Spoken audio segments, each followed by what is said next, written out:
The bloody takeover of the Gaza Strip by Hamas has split the Palestinian government, with the Hamas leadership in Gaza headed by deposed Prime Minister Ismail Haniyeh and the new Fatah-allied cabinet in the West Bank sworn in by President Mahmoud Abbas. In announcing the resumption of direct aid to Mr. Abbas's government, U.S. Secretary of State Condoleezza Rice said Hamas is attempting to divide the Palestinian people, a move the United States rejects. Hamas has made its choice. It has sought to attempt to extinguish democratic debate with violence and to impose its extremist agenda on the Palestinian people in Gaza. Now, responsible Palestinians are making their choice, and it is the duty of the international community to support those Palestinians who wish to build a better life and a future of peace.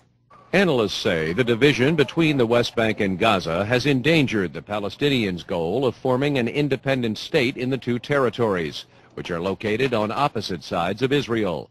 President Abbas seeks peace with Israel, while Hamas, which has killed hundreds of Israelis in suicide bombings, wants to destroy the Jewish state. The United States, Israel, and the European Union consider Hamas to be a terrorist organization. Robert Malley, the director of the Middle East program at the International Crisis Group, says the Hamas takeover of Gaza means the Palestinians have entered an extraordinary period of uncertainty. Are goods going to be able to come in from Israel? Is the border with Egypt going to be open? What's going to happen to the maritime border?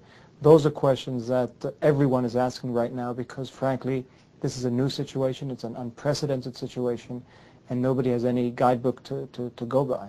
While Western nations are restoring aid to the Palestinian Authority in the West Bank and are pledging more money to help the United Nations fund assistance in the Gaza Strip, fears are being raised about a possible humanitarian crisis in Gaza, which is home to about 1.4 million Palestinians. Gaith al-Omari, a visiting fellow at the New American Foundation who has served as a senior advisor to President Abbas, says Palestinians in Gaza will face international isolation. We will start seeing two different realities in the West Bank and Gaza. In Gaza, most likely it will be unable to receive any international funding and international support. We'll see further poverty, further deterioration there.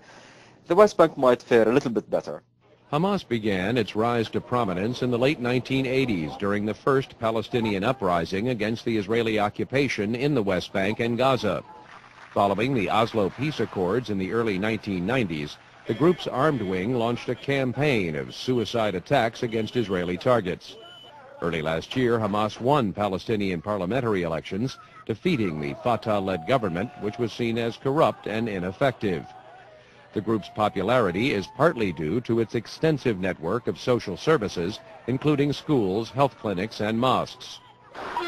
Following Hamas's victory at the polls, Western nations cut off aid to the Hamas-led government, and Israel froze hundreds of millions of dollars in Palestinian tax revenues. Robert Malley of the International Crisis Group says the international pressure helped fuel the internal fight between Hamas and Fatah. Part of what's happened between Fatah and Hamas is very much the superposition of an internal struggle of power over who was going to control the security services, who was going to control the Palestine Liberation Organization, who was going to control the Palestinian Authority, and overlaid on that was a regional and international struggle, and unfortunately one fed the other. Some analysts are expressing concern that a total boycott of Hamas could turn the Gaza Strip into a breeding ground for international terrorism. Former advisor to the Palestinian Authority, Gaith al-Omari.